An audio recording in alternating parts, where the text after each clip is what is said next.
അപ്പൊ അങ്ങനെ നമ്മളെ വഴിയമ്പലത്തിൽ ഉച്ച സമയത്ത് ഇരിക്കുന്ന ഇവരോടൊപ്പം കണ്ടു കൊച്ചു വർത്തമാനമൊക്കെ പറഞ്ഞ് വിവരങ്ങളൊക്കെ അറിഞ്ഞിട്ട് നമ്മൾ അങ്ങ് പോവുകയാണ്. നമ്മളടുത്ത സ്ഥലം തേടി. അപ്പൊ ഞങ്ങൾ കാണാം.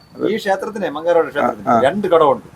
പിന്നെ ഫ്രണ്ട് ബാക്കില് പാർവതിയും ഫ്രണ്ടില് ശിവഭഗവാനും. അങ്ങനെ ആ കടവ് ഇറങ്ങി കുളിച്ചിട്ട് ഈ കടവ് ഇറങ്ങി കുളിച്ചിട്ട് അങ്ങനെയൊക്കെ അതിന്റെ പ്രത്യേകതകളാണ്. പ്രത്യേകിച്ച് ഈ ഭാഗങ്ങളിലൊക്കെ നെയ്യാറ്റിൻകര മുതൽ ഇങ്ങോട്ട് കുറെ ക്ഷേത്രങ്ങളും ഒരു വലിയൊരു കുളമുണ്ട് അപ്പുറത്ത് പോയാൽ കാണാൻ പറ്റും. അതിന്റെ പഴക്കമൊന്നും നിർണ്ണയിച്ചാർക്കും പറയാൻ പറ്റും. അതിന്റെ ഫ്രണ്ടിൽ ഒരു ക്ഷേത്രക്കുളം ഉണ്ടായിരുന്നു.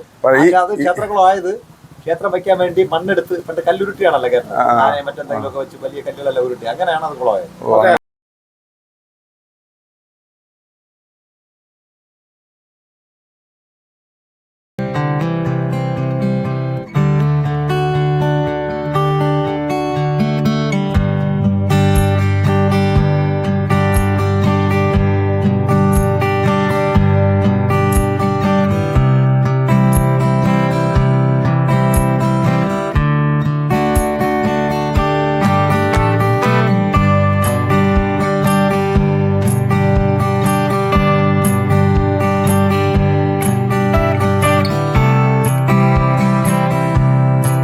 പള്ളിക്കാട് നിന്ന് മൈലക്കര എത്തിയപ്പോൾ ഇവിടെ ഒരു വളരെ പ്രാചീനമായ ഒരു വഴിയമ്പലം എന്ന് പണ്ടത്തെ കാലത്ത് ആളുകൾക്ക് ഈ ചുമട് താങ്ങി അല്ലെ ദൂരയാത്രയൊക്കെ പോകുന്നവർക്ക് വിശ്രമിക്കാൻ ഒരു വഴിയമ്പലം, ഒരു കിണർ, ഒരു ചുമട് താങ്ങിയൊക്കെ ഉണ്ടാവാറുണ്ട് പലതും.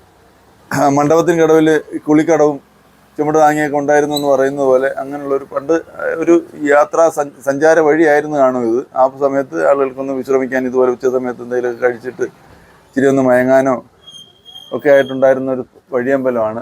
പഴയ കൺസ്ട്രക്ഷൻ തന്നെയാണ്. ഇപ്പോൾ അത് വളരെ നാട്ടുകാരെല്ലാവരും കൂടെ ചേർന്നിട്ട് അത് മെയിൻറ്റെയിൻ ചെയ്ത് അതിൻ്റെ ഒരു നല്ല സംഭവത്തിൽ തന്നെ പാദരക്ഷകൾ പുറത്തിടുക എന്നൊക്കെ പറഞ്ഞ് താഴെ ടൈലൊക്കെ ആക്കിയിട്ട് വെച്ചിട്ടുണ്ട്.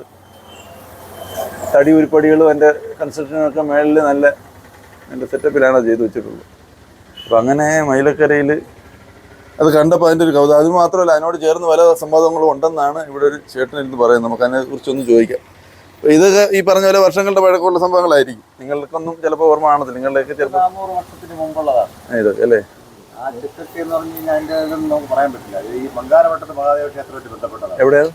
അപ്പുറത്തെ ആ മഹാദേവ ക്ഷേത്രം. ആ മഹാദേവ ക്ഷേത്രത്തിൽ പണ്ട് എണ്ണ നമുക്ക് ഇതുപോലെ ഇന്നത്തെ മില്ലും കാര്യങ്ങളൊന്നും ഇല്ല. അങ്ങനെ ആ രാജാക്കന്മാർ അവിടെ നിന്ന് തമിഴ്നാട്ടിൽ നിന്ന് രാജാക്കന്മാർ അവിടെ നിന്ന് ആൾക്കാരെ രാജകുടുംബമായിട്ട് ബന്ധപ്പെട്ടൊക്കെ കൊണ്ടുവന്ന് വെച്ചതാണ് ആ ക്ഷേത്രം. അവിടെ ഇരുന്നതാണ്. അതൊരു കുടുംബക്കാരാണ്. അതിനിപ്പം നമ്മൾ ഇങ്ങോട്ട് എടുത്ത് മാറ്റി പോകാതിരിക്കും. ക്ഷേത്രത്തിന്റെ ആവശ്യത്തിന് എണ്ണ ആട്ടി എടുക്കും. ക്ഷേത്രമല്ല, അപ്പുറത്ത് അതന്നെ അവിടെ ആ ക്ഷേത്രത്തിന്റെ പഴക്കം നിർണ്ണയിച്ച് പറയാനുണ്ട്. അത്രയും പഴക്കമുള്ള ഘട്ടമായിട്ടൊക്കെയാണ് അതൊക്കെ പണി ചെയ്തെടുത്തത്. അപ്പൊ അവിടുത്തെ ആവശ്യത്തിനുള്ള എണ്ണ ഉത്പാദിപ്പിക്കാനുള്ള അതിന്റെ കുടുംബക്കാരാണ് കൊണ്ടുവന്നു. അതിന്റെ കൂട്ടത്തിൽ ഇവിടെ വന്നിട്ട് കല്ല് തിരഞ്ഞെടുത്ത് അതിനൊക്കെയുള്ള ശിലയുണ്ട്. നോക്കി എടുക്കാൻ പറ്റും. അതങ്ങനെയുണ്ട്. പിന്നെ അത് ബാക്കി അവിടെ അതുപോലെ ആ കാണുന്ന ഉരള് അതൊക്കെ ഈ ഇതുണ്ടല്ലോ അരിഞ്ഞാണത്തൊടിയുള്ള ഉരളൊക്കെ ക്ഷേത്രമായിട്ട് ബന്ധപ്പെട്ടതാണ്. അവിടെ ഈ പായസത്തിനുള്ള അന്ന് ഇടിച്ചു പിഴിഞ്ഞ പായസവും മറ്റു കാര്യങ്ങളൊക്കെ ഉണ്ട്. അതൊക്കെ ക്ഷേത്രത്തിൽ നിന്ന് ഈ ഭാഗത്തോട്ട് എടുത്ത് സംരക്ഷിച്ചത് ഈ ക്ഷേത്രങ്ങൾ കാലാകാലങ്ങളിൽ അതിന്റെ ഈ ഭരണകർത്താക്കൾ അത്ര ശക്തിമാന്മാരല്ലെങ്കിൽ പല സാധനങ്ങളും നഷ്ടപ്പെടാനുള്ള സാധ്യത അതുണ്ട്. അങ്ങനെയൊക്കെ പോലതും ആ ക്ഷേത്രത്തിൽ നിന്ന് സ്വർണ്ണ വിഗ്രഹവും കാര്യങ്ങളൊക്കെ ഇഷ്ടംപോലെ കൊണ്ടുവരുന്നതാണ്. പണ്ടത്തെ ഈ രാജാക്കന്മാരുടെ കാലഘട്ടത്തിലുള്ളതല്ലേ, അത് സ്വർണ്ണത്തിനൊന്നും അത്ര വലിയ മൂല്യമുള്ള സമയമല്ല. അങ്ങനെയൊക്കെയുള്ള ഒരുപാട് കാര്യങ്ങൾ അതിനകത്തുണ്ടായിരുന്നു. അങ്ങനെ പലതും നഷ്ടപ്പെട്ടിട്ടുണ്ട്. പിന്നീട് ഇപ്പൊ ക്ഷേത്രമൊക്കെ നല്ല രീതിയിൽ പുതുക്കപ്പെടുന്നത് എല്ലാം നല്ല ടൈലൊക്കെ അകത്തിട്ട് ഇത് ക്ഷേത്രത്തിന്റെ പുറത്ത് ചാന്തിട്ട് തേച്ച് വെച്ചിരിക്കുന്നതേ ഉള്ളൂ. ബാക്കി പ്രാചീനമായ ക്ഷേത്രം തന്നെ ഇരിക്കുന്നത്. എപ്പോഴും നടന്നു പോയാലും പഴയ പ്രാചീന രീതി അങ്ങനെയൊക്കെയുള്ള ഒരുപാട് കാര്യങ്ങൾ അതിനകത്ത്. പിന്നെ ഏതാണ്ട് ഈ കാണുന്ന കല്ലില് മത്സ്യത്തെയാണ് കൊത്തി വെച്ചിരിക്കുന്നത്. ഇത് തുമ്പിക്കൈയുള്ള ശംഖാണ് ആയിരിക്കുന്നതിന്റെ പുറകെ. മുദ്രകള് ഇതിന്റെ അവരുടെ കണക്കാണ്. നമുക്ക് പറഞ്ഞുതരാൻ അറിഞ്ഞൂടാ. അതാണ് തുമ്പിക്കൈയുള്ള ശംഖാണ്. ബാക്കി രണ്ട് കല്ലും പ്ലെയിനാണ്. ഇത് രണ്ടാമത്തേ ഉള്ളു. അത് കൂടാതെ ഒരു കിണറുണ്ട്. അതും പഴയ കിണറാണ്. കിണറ് പഴയ അന്നത്തെ കാലത്തിനുള്ള കിണറ്.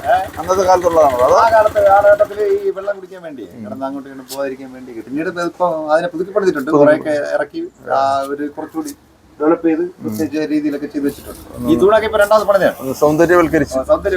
ഇന്നത്തെ ആധുനികതയും പഴയ ആധുനിക പഴമയും കൂടെ കൂട്ടി ഇണക്കിക്കൊണ്ട് എല്ലാത്തിനും അതുപോലെ നിലനിർത്തി. ഈ ക്ഷേത്രമൊക്കെ പിന്നീട് വന്നാണ് ഇവിടുത്തെ. ഈ ദേവി ക്ഷേത്രം ഇപ്പൊ ഈ അടുത്ത സമയത്ത് പുതുക്കിപ്പണിത്. ഇതൊക്കെ പിന്നെ പുതിയ ക്ഷേത്രങ്ങളുടെ കൂട്ടത്തിൽ വരുന്നതായിരിക്കും അല്ലേ? ഇത് ക്ഷേത്രം പ്രാചീന ക്ഷേത്രമാണ്. ആണല്ലേ? പ്രാചീന ക്ഷേത്രം ഇതിനും പഴക്കം നിർണ്ണയിക്കാൻ പറ്റും. ഓ ശരി. അത് പിന്നെ ഇതിന്റെ ഭാഗമായിട്ട് എല്ലാം നഷ്ടപ്പെട്ടു പോയപ്പോഴും പിന്നീട് ഇവിടെ ശരിക്കും പറഞ്ഞാൽ ഒരു ആല്, ഒരു കിണർ, ഒരു ചുമട് താങ്ങി, ഒരു വഴിയമ്പലം, ഇതെല്ലാം കൂടെ ചേർന്നിട്ട് ഒരു പഴമയുടെ എല്ലാ ഒരു അറ്റ്മോസ്ഫിയർ ഈ ഒരു മേലക്കരയിലുണ്ട്. 80 വർഷത്തോളം പഴക്കം വരും ഇത് രണ്ടും. ആൾക്കാരൊക്കെ മരിച്ചു. ശിവലിംഗമുണ്ട് അതിനകത്തോ? അത് കാണാനൊന്നും പറ്റില്ല. അകത്തായിപ്പ് നമ്മൾ കണ്ടിട്ടുണ്ട്. അതിന്റെ ഫ്രണ്ടില് മറ്റേ കല്ല്, വിളക്കുളത്ത ഒരു ചെറിയ കല്ല്, കൊത്തുകല്ല് ഇതൊക്കെ ഇട്ട്. ഇത് മുറുക്കാടിക്കാനാണ് ഈ വെളിയിൽ ആ കല്ല് ഇറക്കുന്നത്. ഇതൊന്ന് മുറുക്കാനടിക്കാൻ. അപ്പൊ പണ്ട് അന്ന് വന്നിട്ട് ആൾക്കാർക്ക് മുറുക്കാടിക്കാൻ വേണ്ടി ഇടിക്കാനുള്ള കല്ലുണ്ടല്ലോ അവിടെ. ഇടിക്കല്ല് അതിനകത്തോട്ട് നേരത്തെ കരിങ്കല്ലാണ് ചെയ്തത്, രണ്ടാമത് ചെയ്തതാണ്. അത്യാവശ്യം ഇതും ഇവിടെ വന്നിട്ട് മുറുക്കാനൊക്കെ ചെയ്ത് ഇടിച്ച് ചതച്ചിട്ട് മുറുകയുടെ പോകാം നല്ല സംവിധാനം ഉണ്ടല്ലേ. എന്തായാലും ഇത് ഒരു കൗതുകം തന്നെയാണ് ഈ കാഴ്ച. പേരെന്താണ്? നാട്ടുകാരനാണ്, നമ്മളിവിടെ ഈ നാട്ടിൽ ജനിച്ചു വളർന്ന് ഇവിടത്തുകാരനാണ്. പിന്നെ ഈ ഊഞ്ഞാല് പോലുള്ള സാധനമൊക്കെ നിങ്ങളിപ്പോൾ പുതിയതായിട്ട് ചെയ്ത് വെച്ചിരിക്കുക? ആരെങ്കിലും ഒക്കെ ഇരിക്കട്ടെ. നമുക്കിനി അവിടെ പോയി അവിടെ ചക്ക ഇവിടെ ഇരിക്കുന്നതാണ് തന്നെ. ഇവിടെ എന്തോ ഒരു അടയാളം സ്ഥാപിച്ചിരുന്നതാണ്. പിന്നെ അതിന് ഇപ്പോൾ അതൊക്കെ മറഞ്ഞുപോയി. ഇവിടെ പല പാറയിൽ കൊണ്ടുള്ള സംഭവങ്ങൾ പലതും ഉണ്ട്. ക്ഷേത്രങ്ങളിലൊക്കെ ഉപയോഗിച്ചിരുന്ന ഒരു അരകല്ല്, ഉരുല്, ഉലക്ക എന്നൊക്കെ പറയുന്നുള്ള സംഭവങ്ങളായിരിക്കും. ഇത് കണ്ടോ? ഇതാണ് അരഞ്ഞാണ പിടിയുള്ള സംഭവം. അതായത് പുതിയ ഒരു ആട്ട് കസേര. ആദ്യകാലത്തെ മിക്സി ഗ്രൈൻഡർ എന്നൊക്കെ പറയുന്ന സംഭവങ്ങളാണ്, ആട്ടാൻ ഉപയോഗിക്കുന്നതാണ്. എനിക്ക് ഇതാണ് പിന്നെ പഴയ ചക്കെന്ന് പറയുന്നത്. ഇതിൻ്റെ ഉപയോഗം എന്താണെന്ന് അറിയത്തില്ല. ഇതൊരു സംഭവമാണ് എന്ന് എനിക്ക് മനസ്സിലാവുന്നുള്ളൂ, അത്രേ അറിയാവുള്ളൂ. ഇത് നോക്കൂ, ഇതാണ് പഴയ ചുവട് താങ്ങിയിൽ ഒരു കാര്യം എന്ന് പറഞ്ഞാൽ ചുവട് താങ്ങിയുടെ ഒരു കാലിൻ്റെ പുറത്തൂടെ ആലിൻ്റെ വേരൊക്കെ പിടിച്ച് മറഞ്ഞിരിക്കും. ഇതിനകത്തൊരു ശിവലിംഗം ഉണ്ടെന്നാണ് പറയുന്നത്. അതായത് ശിവലിംഗിൻ്റെ പുറത്തൂടെ വേരുകൾ വന്ന് പടർന്ന് അത് മറഞ്ഞുപോയി. ചുമട് താങ്ങിയുണ്ട്. ഈ നാട്ടിൽ ഇത്തരം കാര്യങ്ങളെല്ലാം ഇങ്ങനെ സംരക്ഷിച്ചു. എന്തായാലും ഇതൊക്കെ പഴയതിൻ്റെ ഭാഗങ്ങളാണ്, ശേഷിപ്പുകളാണ്. ഇതെല്ലാം ഇവിടെ സൂക്ഷിച്ചു വെച്ചിട്ടുണ്ട്.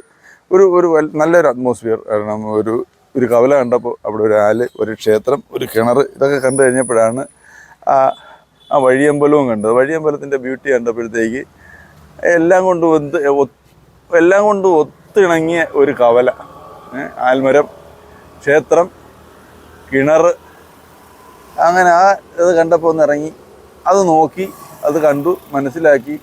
ഈ നാട്ടിലെ ആളുകളോട് സ്നേഹവും ബഹുമാനവും തോന്നി. അവരിതെല്ലാം ഇങ്ങനെ സംരക്ഷിക്കാൻ തയ്യാറായി നിൽക്കുന്നല്ലോ. വളരെ നല്ലത്. അപ്പോൾ ഇങ്ങനെ നമ്മുടെ യാത്രയിൽ ഇതുപോലുള്ള കാര്യങ്ങൾ നമുക്ക് കാണാൻ കഴിയുന്നു. ആ കാണുന്നത് നമുക്കൊരു അനുഭൂതി നൽകുന്നു. ആ അനുഭൂതി എന്നെ കാണുന്ന കുറച്ച് പേരിലേക്ക് ഞാൻ എത്തിക്കാൻ ശ്രമിക്കുന്നു. അതിന് വേണ്ടിയിട്ടാണ് ഞാൻ ഈ പണവും സമയമൊക്കെ ചിലവഴിച്ച് വെയിലും ഒക്കെ കൊണ്ട് ഇങ്ങനെ നടക്കുന്നത്, വെയിലും മഴയൊക്കെ കൊണ്ട്. അപ്പോൾ നിങ്ങൾ എന്നെ കാണുകയും പ്രോത്സാഹിപ്പിക്കുകയും സുഹൃത്തുക്കളായ കുറച്ച് പേർക്കൊന്ന് പങ്കുവയ്ക്കുകയൊക്കെ ചെയ്ത് കഴിയുമ്പോൾ എനിക്കൊരു ഊർജ്ജം കിട്ടും, ഒരു ഉത്തേജനം കിട്ടും. നാളെ അടുത്ത സ്ഥലത്തേക്ക് പോകാനുള്ളൊരു പ്രചോദനമാകും. അപ്പോൾ എല്ലാവരും ഒപ്പം ഉണ്ടെന്നുള്ള വിചാരത്തിൽ ഞാൻ അടുത്ത സ്ഥലത്തേക്ക് പോകുന്നു.